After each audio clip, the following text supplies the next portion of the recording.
എൻ്റെ പേര് സാക്ക്. ഞാൻ IIT മദ്രാസിലെ കെമിക്കൽ എഞ്ചിനീയറിംഗ് ഡിപ്പാർട്ട്മെൻറ്റിൽ 1ാം വർഷ BTech വിദ്യാർത്ഥിയാണ്. 3ാമത്തെ മൊഡ്യൂളിൽ നമ്മൾ കാണാൻ പോകുന്ന ആപ്ലിക്കേഷൻസ് ഓഫ് കമ്പ്യൂട്ടർ, അതായത് നമ്മുടെ ജീവിതത്തിൽ കമ്പ്യൂട്ടറുകളുടെ ചില ഉപയോഗങ്ങൾ. അതിൽ പ്രധാനമായും ഓപ്പൺ ഓഫീസ് കാൽസി എന്ന സോഫ്റ്റ്വെയർ, അതിൻ്റെ ഉപയോഗമാണ് നമ്മൾ ഈ മൊഡ്യൂൾ കാണാൻ പോകുന്നത്. കഴിഞ്ഞ 2 മൊഡ്യൂളുകളിലായി കമ്പ്യൂട്ടർ എന്താണെന്നും കമ്പ്യൂട്ടർ പ്രവർത്തിക്കുന്നത് എങ്ങനെയാണെന്നും നമ്മൾ കണ്ടു. ഈ മൊഡ്യൂളിൽ നമ്മൾ കാണാൻ പോകുന്നത് കമ്പ്യൂട്ടറിന്റെ ചില ഉപയോഗങ്ങൾ. അതിൽ പ്രധാനമായും ഓപ്പൺ ഓഫീസ് കാൽസി എന്ന സോഫ്റ്റ്വെയറിന്റെ ഉപയോഗമാണ്. കമ്പ്യൂട്ടർ ടെക്നോളജിക്ക് ഇന്ന് വളരെയധികം പ്രാധാന്യമുണ്ട്. നാം ദൈനംദിന ജീവിതത്തിൽ ചെയ്യുന്ന പല കാര്യങ്ങളും കമ്പ്യൂട്ടറിന്റെ സഹായത്താൽ വളരെ എളുപ്പം ചെയ്യാൻ സാധിക്കും. ഒട്ടേറെ സമയവും പണച്ചെലവും ലാഭിക്കാൻ കമ്പ്യൂട്ടർ നമ്മെ സഹായിക്കുന്നു. വൻകിട ബിസിനസ് ശൃംഖലകളിലും IT കമ്പനികളിലും മാത്രമല്ല, ബാങ്കുകളിലും പോസ്റ്റ് ഓഫീസുകളിലും ആശുപത്രികളിലും വിദ്യാലയങ്ങളിലുമെല്ലാം തന്നെ കമ്പ്യൂട്ടർ ഉപയോഗിക്കുന്നു. അധ്യാപകർക്കും വിദ്യാർത്ഥികൾക്കും വിവരശേഖരണത്തിനും കമ്പ്യൂട്ടർ ഉപകാരപ്പെടുന്നു. ഇനി നമുക്ക് ഓപ്പൺ ഓഫീസ് കാൽസി എന്താണെന്ന് കാണാം. ഓപ്പൺ ഓഫീസ് കാൽസി എന്ന് പറയുന്നത് ഒരു ഓപ്പൺ സോഴ്സ് സോഫ്റ്റ്വെയർ ആണ്.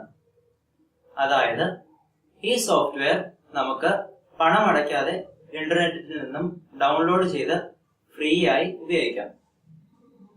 ഓപ്പൺ ഓഫീസ് കാൽസി എന്ന് പറയുന്നത് സ്പ്രെഡ്ഷീറ്റുകൾ നിർമ്മിക്കാൻ ഉപയോഗിക്കുന്ന ഒരു സോഫ്റ്റ്വെയർ ആണ്. ഈ സോഫ്റ്റ്വെയർ എങ്ങനെയാണ് ഉപയോഗിക്കുന്നതെന്ന് നമുക്ക് കാണാം.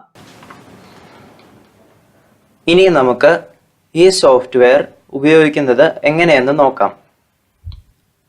ഓപ്പൺ ഓഫീസ് കാൽസിയിൽ പുതിയ ഒരു സ്പ്രെഡ്ഷീറ്റ് തുറന്നു കഴിഞ്ഞാൽ ഇങ്ങനെയാണ് ഇരിക്കുക. ഈ സ്പ്രെഡ്ഷീറ്റിൽ കാണുന്ന ഓരോ ചതുരത്തിനെയും സെൽ എന്നാണ് വിളിക്കുക. ഇവിടെ കാണുന്ന ഓരോ കോളങ്ങൾക്കും A, B, C, D അങ്ങനെ Z വരെയും, അതിനുശേഷം AA, AB, AC തുടർന്നങ്ങനെ പേര് നൽകിയിരിക്കുന്നു.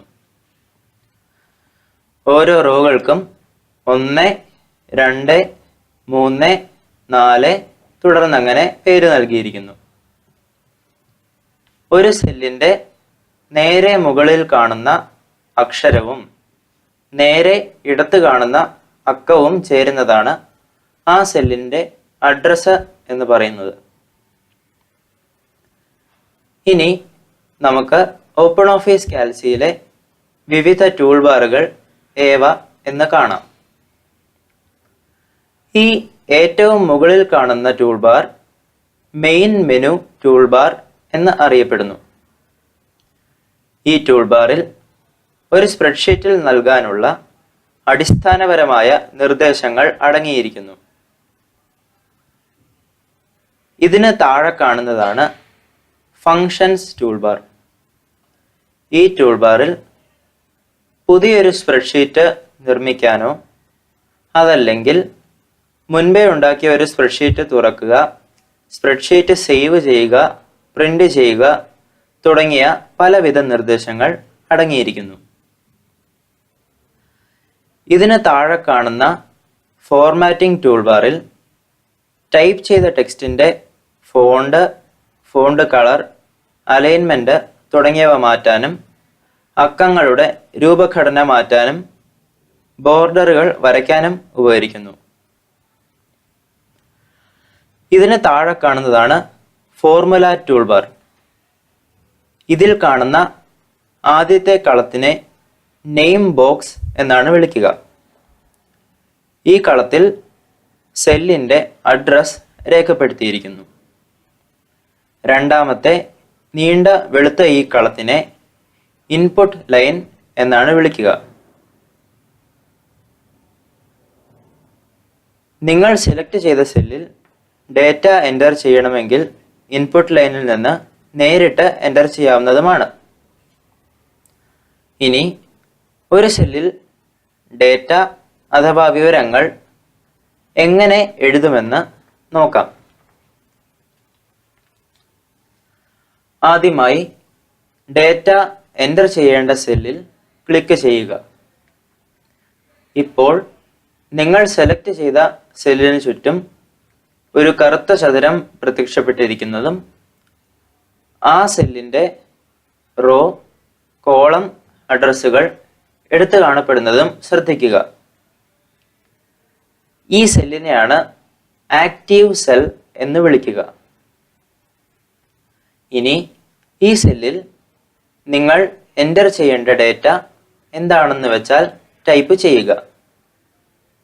ഉദാഹരണത്തിന് ഞാൻ ഹലോ വേൾഡ് എന്ന് ടൈപ്പ് ചെയ്യുന്നു. ഇതിന് ശേഷം എൻ്റർ പ്രസ് ചെയ്ത് കഴിഞ്ഞാൽ നിങ്ങൾ ടൈപ്പ് ചെയ്ത ഡേറ്റ ആ സെല്ലിൽ കാണപ്പെടുകയും അതിന് തൊട്ട് താഴെയുള്ള സെല്ല് ആക്റ്റീവ് സെൽ ആയി മാറുകയും ചെയ്യുന്നു. ഇനി നിങ്ങൾ എൻ്റർ ചെയ്ത വിവരം ഡിലീറ്റ് ചെയ്യണമെന്നിരിക്കട്ടെ. അതിനായി ആ സെല്ല് സെലക്ട് ചെയ്ത ശേഷം ഡിലീറ്റ് ബട്ടൺ അമർത്തുക. ഇപ്പോൾ ഡിലീറ്റ് കണ്ടൻസ് എന്ന ഒരു വിൻഡോ കാണാം. ഇതിൽ ഡിലീറ്റ് ഓൾ എന്ന ഓപ്ഷൻ സെലക്ട് ചെയ്ത ശേഷം ഓക്കെ ക്ലിക്ക് ചെയ്യുക. ഇപ്പോൾ ഹലോ വേൾഡ് എന്ന് നിങ്ങൾ ടൈപ്പ് ചെയ്തിരുന്നത് ഡിലീറ്റ് ആയിരിക്കുന്നത് കാണാം. ഇത്രയുമാണ് ഒരു സ്പ്രെഡ്ഷീറ്റ് ഉപയോഗിക്കുന്നതിന് മുമ്പ് ഒരാൾ പ്രഥമമായി അറിഞ്ഞിരിക്കേണ്ട കാര്യങ്ങൾ. ഇനി നമുക്ക് ഓപ്പൺ ഓഫീസ് കാൽസിയിൽ ഒരു ലളിതമായ സ്പ്രെഡ്ഷീറ്റ് നിർമ്മിക്കുന്നത് എങ്ങനെയെന്ന് നോക്കാം. ഉദാഹരണത്തിന് ഒരു സ്കൂളിലെ 10 വിദ്യാർത്ഥികളുടെ 3 വിഷയങ്ങളിലെ മാർക്ക് ലിസ്റ്റ് എങ്ങനെ തയ്യാറാക്കുമെന്ന് നമുക്ക് നോക്കാം. സ്പ്രെഡ്ഷീറ്റിൽ വിവരങ്ങൾ രേഖപ്പെടുത്തുന്നതിന് മുമ്പ് അതിനൊരു പേര് കൊടുത്ത് സേവ് ചെയ്യുന്നത് ഉചിതമാണ്. ഇതിനായി മെയിൻ മെനു ടൂൾ ബാറിലെ ഫയൽ ബട്ടൺ ക്ലിക്ക് ചെയ്യുക. ഈ ലിസ്റ്റിൽ സേവ് ആസ് എന്ന ബട്ടൺ ക്ലിക്ക് ചെയ്യുക. ഇപ്പോൾ കാണുന്ന വിൻഡോയിൽ നിങ്ങളുടെ സ്പ്രെഡ്ഷീറ്റിന് ഇഷ്ടമുള്ള ഒരു പേര് നൽകുക. ഉദാഹരണത്തിന് ഞാൻ മാർക്ക് ലിസ്റ്റ് എന്ന പേര് നൽകുന്നു. ഇനി സേവ് ബട്ടൺ അമർത്തി കഴിഞ്ഞാൽ നിങ്ങളുടെ സ്പ്രെഡ്ഷീറ്റ് സേവ് ആയി കഴിഞ്ഞു.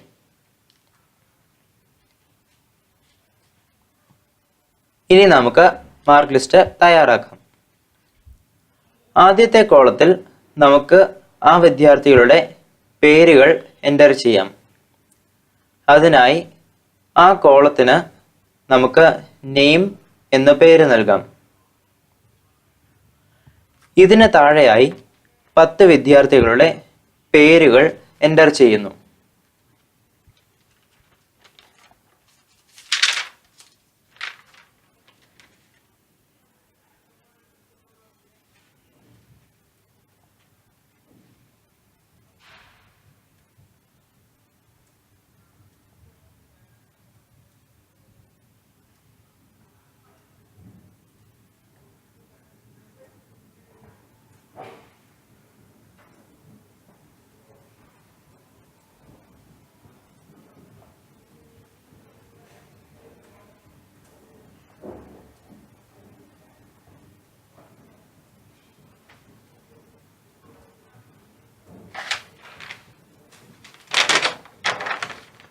അടുത്ത 3 കോളങ്ങളിൽ ഫിസിക്സ്, കെമിസ്ട്രി, മാത്സ് എന്നീ 3 വിഷയങ്ങളിലെ മാർക്കുകൾ രേഖപ്പെടുത്താനായി അവയ്ക്ക് അപ്രകാരം പേര് നൽകുന്നു.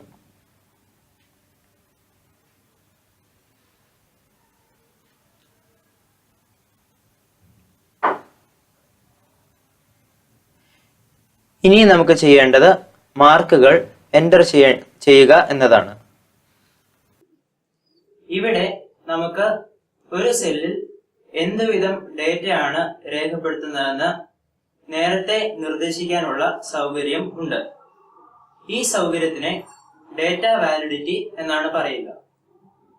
ഇതിന്റെ ഗുണം എന്തെന്ന് വെച്ചാൽ നാം സ്പെസിഫൈ ചെയ്തതല്ലാതെ വേറെ എന്തെങ്കിലും തരം ഡേറ്റ ആ സെല്ലിൽ എൻ്റർ ചെയ്തു കഴിഞ്ഞാൽ ഒരു എറർ മെസ്സേജ് പുറപ്പെടുവിക്കുന്നു. ഇതുവഴി നമ്മളുടെ സ്പ്രെഡ്ഷീറ്റിൽ തെറ്റുകൾ വന്നുകൂടാതെ നോക്കാവുന്നതാണ്. ഉദാഹരണത്തിന്, നാം രേഖപ്പെടുത്തുന്ന മാർക്കുകൾ 100-ൽ താഴെയുള്ള പൂർണ്ണസംഖ്യകളായിരിക്കും. ഇവിടെ ഡേറ്റ വാലിഡിറ്റി എന്ന സൗകര്യം ഉപയോഗിക്കാനായി നാം മാർക്കുകൾ എൻ്റർ ചെയ്യേണ്ട സെല്ലുകൾ സിലക്ട് ചെയ്യുക. ഇതിന് ശേഷം മെയിൻ മെനു ടൂൾ ബാറിൽ ഡേറ്റ എന്ന ബട്ടൺ ക്ലിക്ക് ചെയ്യുക. അതിന് താഴെ കാണുന്ന ലിസ്റ്റിൽ നിന്നും വാലിഡിറ്റി എന്ന ബട്ടൺ ക്ലിക്ക് ചെയ്യുക. ഇപ്പോൾ പ്രത്യക്ഷപ്പെടുന്ന വിൻഡോയിൽ ക്രൈറ്റീരിയ എന്ന ഓപ്ഷനിൽ ഹലോ എന്ന് എഴുതിയിരിക്കുന്നതിന് നേരെ കാണുന്ന ലിസ്റ്റിൽ ഹോൾ നമ്പേഴ്സ് എന്ന ഓപ്ഷൻ തിരഞ്ഞെടുക്കുക. ഇനി ഡേറ്റ എന്നതിന് നേരെയുള്ള ലിസ്റ്റിൽ നിന്ന് less than or equal to select ചെയ്ത ശേഷം വാല്യൂവിന് നേരെ 100 എന്ന് എൻ്റർ ചെയ്യുക. ഇനി നമ്മൾ മേൽ പറഞ്ഞതല്ലാതെ മറ്റെന്തെങ്കിലും വിവരം ഈ കളങ്ങളിൽ എൻ്റർ ചെയ്താൽ ഒരു എറർ മെസ്സേജ് ഡിസ്പ്ലേ ചെയ്യാവുന്നതാണ്. ഇതിനായി എറർ അലേർട്ട് എന്ന ഓപ്ഷനിൽ ആക്ഷൻ എന്നതിന് നേരെ വാർണിംഗ് എന്ന് സെലക്ട് ചെയ്ത ശേഷം നിങ്ങൾ ആഗ്രഹിക്കുന്ന എറർ മെസ്സേജും അതിനുള്ള ടൈറ്റിൽ അഥവാ തലക്കെട്ടും നൽകുക.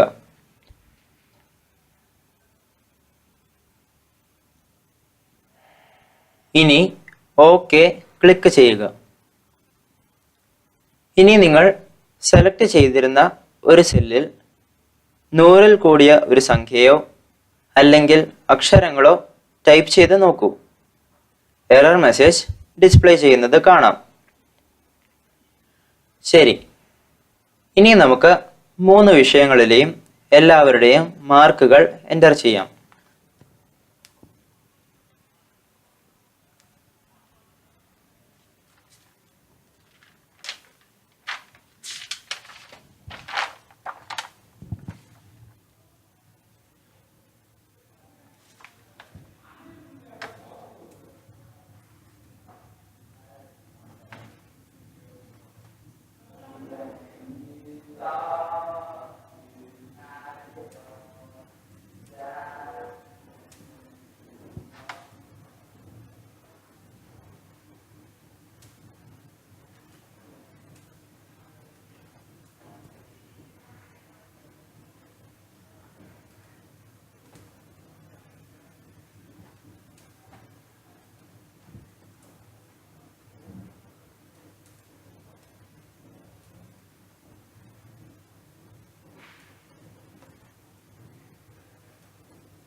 മൂന്ന് വിഷയങ്ങളിലെയും എല്ലാവരുടെയും മാർക്കുകൾ എൻ്റർ ചെയ്ത് കഴിഞ്ഞു.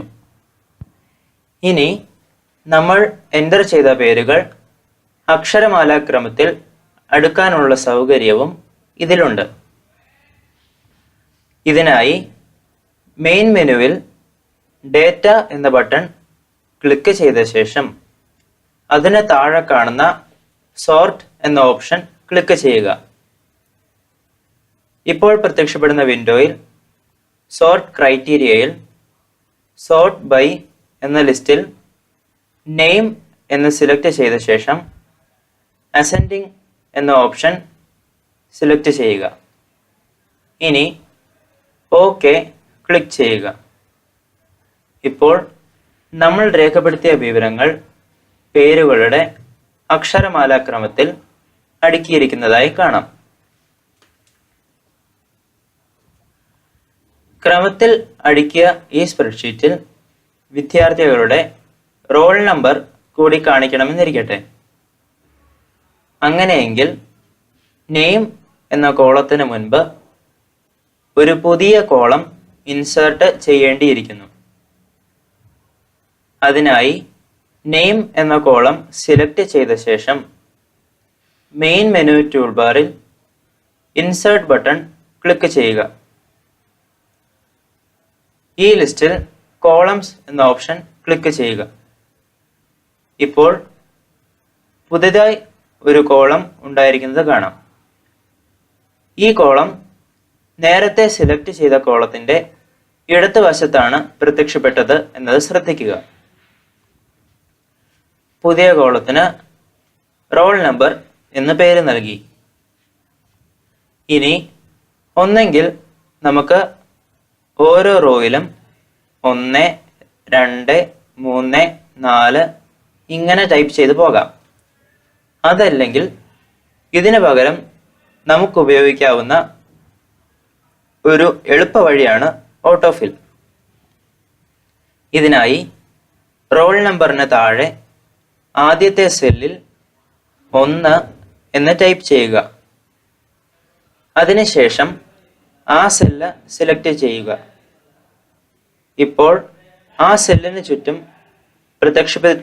പ്രത്യക്ഷപ്പെട്ടിരിക്കുന്ന കറുത്ത ചതുരത്തിന്റെ വലത്ത് താഴെ കാണുന്ന ചെറിയ സമചതുരത്തിൽ ക്ലിക്ക് ചെയ്തുകൊണ്ട് താഴേക്ക് ഡ്രാഗ് ചെയ്യുക. ഇപ്പോൾ എല്ലാ സെല്ലിലും റോൾ നമ്പറുകൾ ഫില്ലായിരിക്കുന്നതായി കാണാം.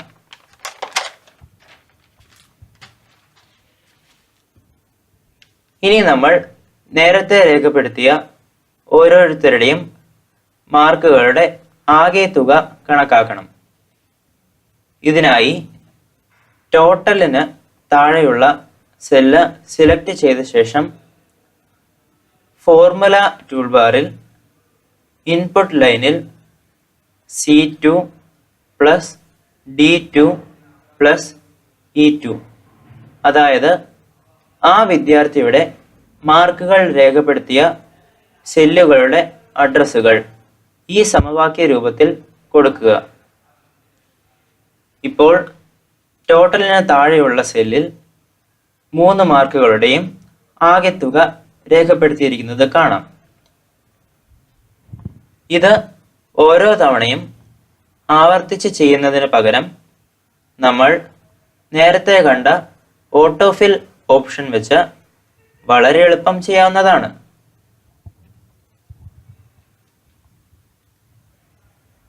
ഇനി നമ്മൾ തയ്യാറാക്കിയ ഈ സ്പ്രെഡ്ഷീറ്റ് പ്രിന്റ് ചെയ്തെന്നിരിക്കട്ടെ. അപ്പോൾ നമ്മൾ ഇതിൽ കാണുന്ന പോലെ റോകളും കോളങ്ങളും അതിൽ കാണുകയില്ല. നമ്മൾ രേഖപ്പെടുത്തിയ വിവരങ്ങൾ മാത്രമേ അതിൽ കാണുകയുള്ളൂ. ഇനി അങ്ങനെ റോകളും കോളങ്ങളും ആയി പ്രിന്റ് ചെയ്യണമെന്നുണ്ടെങ്കിൽ നമ്മൾ ആ ഡേറ്റയ്ക്ക് ചുറ്റും ബോർഡറുകൾ വരച്ചു ചേർക്കണം. ഇതിനായി ബോർഡറുകൾ വരയ്ക്കേണ്ട സെല്ലുകൾ സിലക്ട് ചെയ്ത ശേഷം മെയിൻ മെനുവിൽ ഫോർമാറ്റ് ബട്ടൺ ക്ലിക്ക് ചെയ്യുക. ഈ ലിസ്റ്റിൽ സെൽസ് എന്ന ഓപ്ഷൻ സിലക്ട് ചെയ്യുക. ഈ കാണുന്ന വിൻഡോയിൽ ബോർഡേഴ്സ് എന്ന ഓപ്ഷനിൽ എന്തു തരം ബോർഡർ ആണ് വേണ്ടതെന്ന് തിരഞ്ഞെടുത്ത ശേഷം ഓക്കെ ക്ലിക്ക് ചെയ്യുക. ഇപ്പോൾ നിങ്ങൾ സെലക്ട് ചെയ്തിരുന്ന സെല്ലുകൾക്ക് ചുറ്റും ബോർഡറുകൾ വരച്ചു ചേർക്കപ്പെട്ടിരിക്കുന്നതായി കാണാം.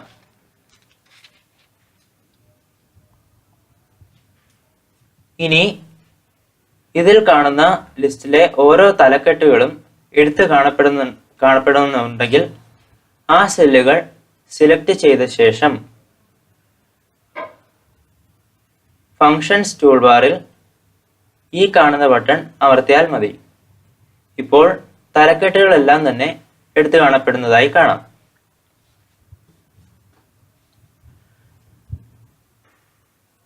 നാം സ്പ്രെഡ്ഷീറ്റിൽ എൻ്റർ ചെയ്ത ഡേറ്റ കണ്ടു മനസ്സിലാക്കുന്നതിന് കൂടുതൽ എളുപ്പമാക്കുന്നതിനായി ചാർട്ടുകൾ ഇൻസേർട്ട് ചെയ്യാവുന്നതാണ്. ഇതിനായി ഡേറ്റ സിലക്ട് ചെയ്ത ശേഷം മെയിൻ മെനുവിൽ ഇൻസേർട്ട് എന്ന ലിസ്റ്റിൽ നിന്നും ചാർട്ട് എന്ന ബട്ടൺ ക്ലിക്ക് ചെയ്യുക.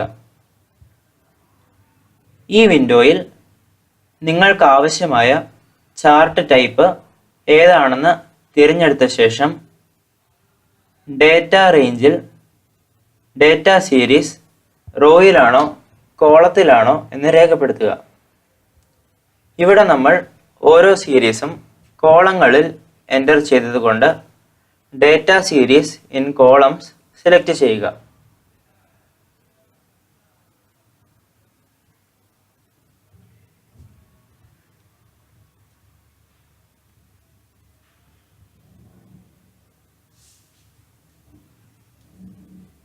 ഇനി ഞാൻ ഫസ്റ്റ് റോയും ഫസ്റ്റ് കോളവും ലേബലുകളായി കൊടുക്കുന്നു. ഇനി ഡേറ്റ സീരീസ് എന്ന ഓപ്ഷനിൽ നമുക്ക് ചാർട്ടിൽ കാണപ്പെടേണ്ട ഡേറ്റ സീരീസുകൾ ഏതൊക്കെയൊന്ന്. ഇവിടെ ഫിസിക്സ്, കെമിസ്ട്രി, മാത്സ് എന്നീ 3 വിഷയങ്ങളിലെയും മാർക്കുകളും അവയുടെ ആകെത്തുകയും തിരഞ്ഞെടുക്കുക.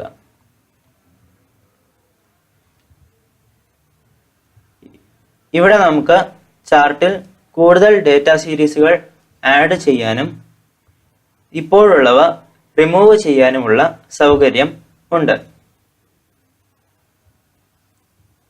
ഇനി ചാർട്ട് എലമെന്റ്സ് എന്ന ഓപ്ഷനിൽ ചാർട്ടിന് ഉചിതമായ ഒരു ശീർഷകവും ഉപശീർഷകവും നൽകാവുന്നതാണ്. എക്സ്, വൈ എന്നീ ആക്സിസുകൾക്ക് നേരെ എന്ത് ലേബലാണ് എഴുതേണ്ടതെന്ന് നമുക്കിവിടെ നിർദ്ദേശിക്കാവുന്നതാണ്.